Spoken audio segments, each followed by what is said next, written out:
Unique kids. गांव की अविवेकता। गांव की स्थिति बिगड़ने का कारण वहां के लोगों में अज्ञान, अहंकार, जलन आदि जैसी बुरी आदतें ही थी। एक दूसरे को नुकसान पहुंचाना, सबको अपनी बात मानने पर मजबूर करना। ऐसे घमंड से लोग पूरे गांव को आग लगाकर अंत में अपना ही सर्वनाश कर लेते थे। ऐसे ही एक गांव का नाम हाल ही में एदू बड़ी पड़ा था। गांव के गौड़ा का नाम कामन गौड़ा था। वो जन्म से ही कोई अच्छा काम करने वाला नहीं था। जवानी तो उसने वेश्याओं के घरों में ही बिताई थी। बुढ़ापा आने पर 70 साल का हो जाने पर भी 20 साल की युवतियों को छोड़ता नहीं था। ऐसे ही उस गांव में कई और भी मूर्ख और दुष्चरित्र गौड़े थे। वे सब पाप कर्मों के प्रायश्चित स्वरूप दरिद्रता झेल रहे थे।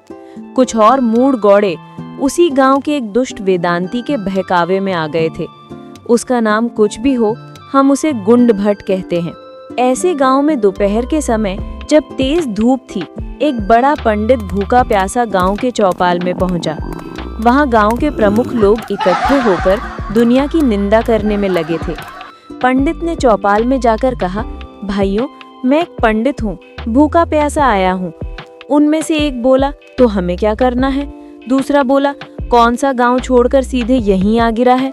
तीसरा बोला, अरे पंडित जी, भूख लगी है तो क्या?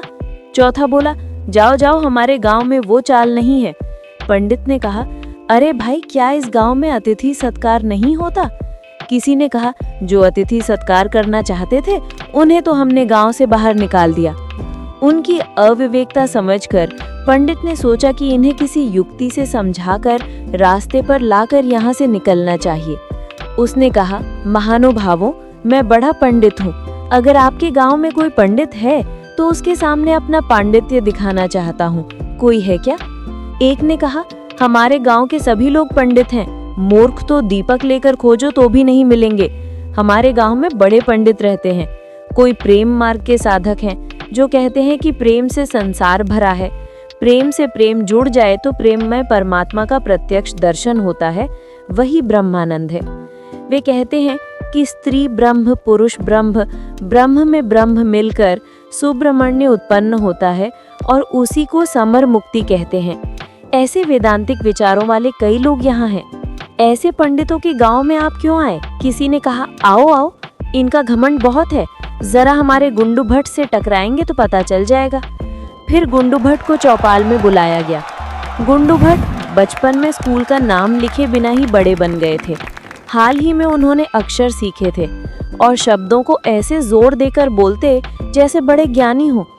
आते ही बोले, कौन आए हैं?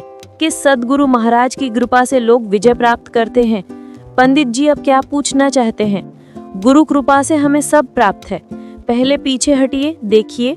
काशी के पंडित ने गुंडू भट्ट की योग्यता देखकर निश्चित किया कि ये गांव अविवेकियों का नगर है। उसने सोचा कि इन लोगों से किसी युक्ति से बचकर निकलना ही चाहिए। उसने कहा, आपके गांव में ऐसे बड़े पंडित हैं, मुझे पता नहीं था।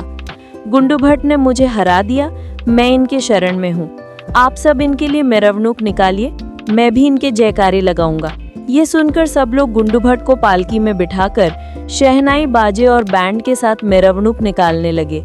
सब लोग गुंडू भट्ट महाराज की जय हो कहकर जय घोष करने लगे। इस शोरगुल में पंडित ने बच निकलने की योजना बनाई। उसने सबके सामने एक कागज की पर्ची बांधी। किसी ने पूछा, ये क्या है? पंडित बोला, मैं गुंडू भट्ट के एक बाल को अपने देश ले जाऊंगा। किसी ने पूछा, ये किस काम आएगा? पंडित बोला, यदि बच्चों को बुखार आए, भूत लगे या पागलपन पकड़े तो ये बाल गले में बांध देने से सब ठीक हो जाएगा। ये सुनते ही सब लोग गुंडू भट्ट पर टूट पड़े। कोई एक बाल खींचे, कोई दूसरा, यहाँ तक कि उनके शरीर पर एक भी बाल न बचा। बड़ा हंगामा मच गया। उसी अफरा तफरी में पंडित वहां से निकल भागा।